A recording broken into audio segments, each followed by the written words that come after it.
Oh yeah, it's your boy Crypto Blood.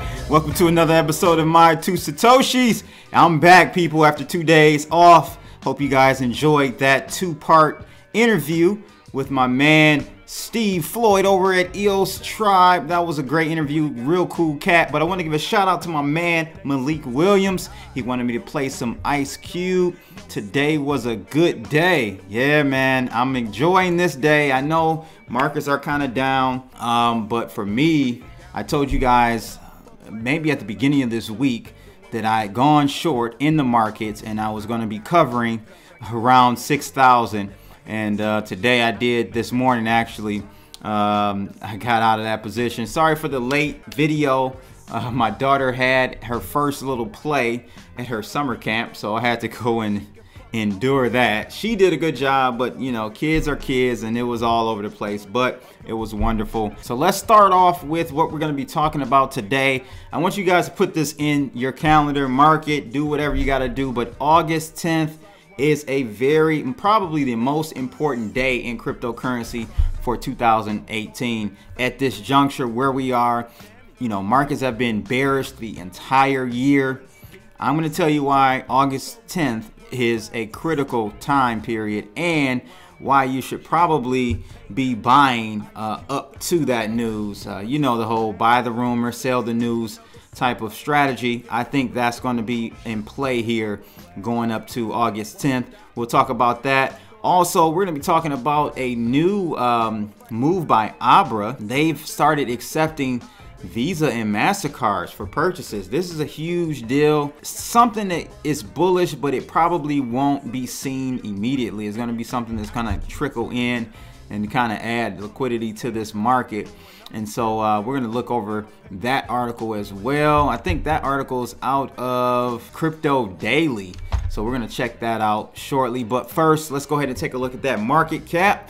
We're currently at $247 billion. Bitcoin's dominance is at 43%. That's not to be surprised, seeing that we have very low prices right now. As I've told you guys earlier, we did hit almost 6,000.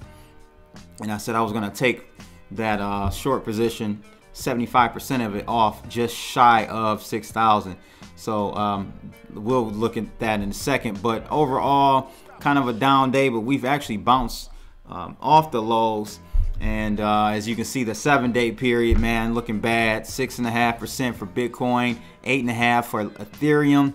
And we've got Bitcoin Cash. But most importantly, who's down is EOS. This is down below my last buy-in, which was at, I think, $7.60. So you can't get the bottoms. I'm good. I dollar cost average in. You guys remember I sold at 13.5 bucks, somewhere around there. And those monies, well, some of it, I already had EOS, but a portion of those funds came from my largest position, which was Pillar. I sold that at 30 cents. And bought in EOS basically where it is today, $6 and some change. So I bought in, sold at 13.5, and dollar cost average back in down to where we are today. Well, I didn't buy any, you know, today, but down to $7 and some change. So still a good move in my opinion. I still feel confident. This is one I'm not priced. Really isn't the barometer for me. It's more so what the project is doing. I did that move specifically to accumulate more coins. Pretty much achieved that, so I'm good with that. So let's take a look at this chart really quickly. And I told you guys that I would be selling or covering my futures contract right before 6,000, and I did that, took 75% off. That covered about 30% of my losses for the year. Woo, I'm glad about that. You know, we could see some more downside. I'm not gonna lie, I don't know. So we'll see what happens here. I've moved my stop loss for that short position down around 6,500. So if we end up going on a tear to the upside, I'll still make money, just not as much as I have now left with the 25% of that position, but I'll still make money and cover myself to the upside. So we'll keep an eye on it. I'll let you guys know how I feel in the next couple. Actually, it should be hopefully later today. We should know what's going on with Bitcoin, if we're going to make newer lows from here. It's possible, but it's also possible to make a reversal. These are some wild markets. All right, let's take a look at this, people. This is what I was talking about. August 10th, put that in your calendar. It says here in an online article only 2 days ago, it was mentioned that August 10th is when the SEC will decide on the fate of the filing of Bitcoin ETFs done by the CBOE exchange. It quotes here, Bitcoin ETF fate is finally going to be decided on August 10th. Currently, SEC is asking for comments on the listings and trading of Bitcoin ETFs introduced by Van Eck Solid Bitcoin Trust that will be catering to only accredited investors. However, this date has been disputed as being the proverbial D-Day for the decision on the Bitcoin ETFs by the American SEC. The date of August 10th was apparently calculated using an SEC statement that says that a decision will be reached on each filing no less than 45 days from the date of publication in the Federal Registry. So then it goes on here to tell you guys exactly what that SEC statement said in the document. It says within 45 days of the date of publication of this notice in the Federal Register, or within such longer period as the Commission may designate, up to 90 days of such date if it finds such a longer period to be appropriate and publishes its reasons for such findings. The article goes on to say here the notice was dated June 26th but published on July 2nd. The August 10th date was reached by adding 45 days to the June 26th date. So we'll see. I did see someone else, I can't remember who it was, talk about submitting your request or pledge for the Bitcoin ETF. If you guys are interested in that, this article will provide you the details. As you can see here, have a link and the filing number that you need to search for and to submit comments. So if you guys are interested in that, it will be available for you, at least the instructions in this article that I'll leave a link to in the description of this video.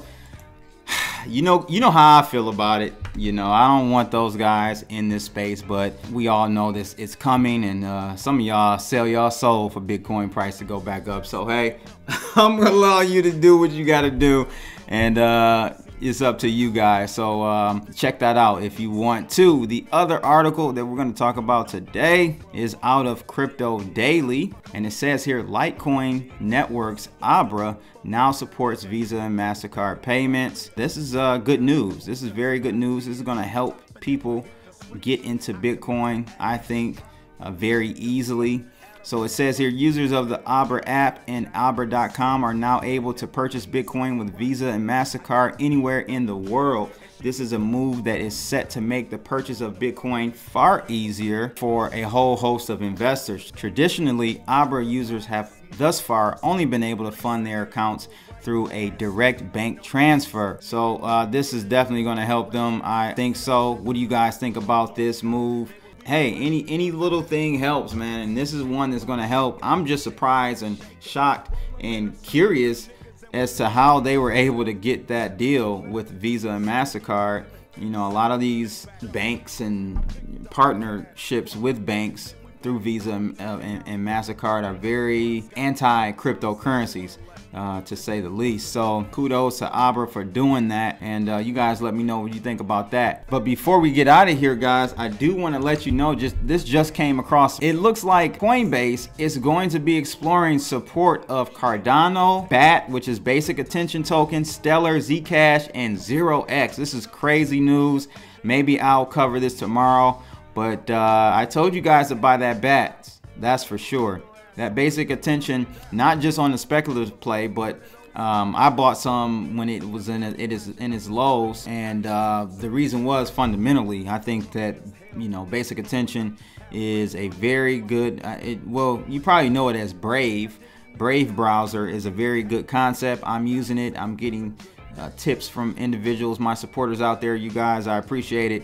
every day. But this is good news, man. Let's take a look really quickly at where Bats is. I don't know where he is today. I didn't do a price check on Bat. So Bat is up 22% today, probably off of that news. That's great news to hear. And yeah, we'll look forward to seeing what happens with that. If this is even true or not, we will have to wait and see. But maybe I'll cover that tomorrow in detail. But that's pretty much it for today, people. Make sure you like and subscribe. And we're going to roll out to this Ice Cube. Today was a good day.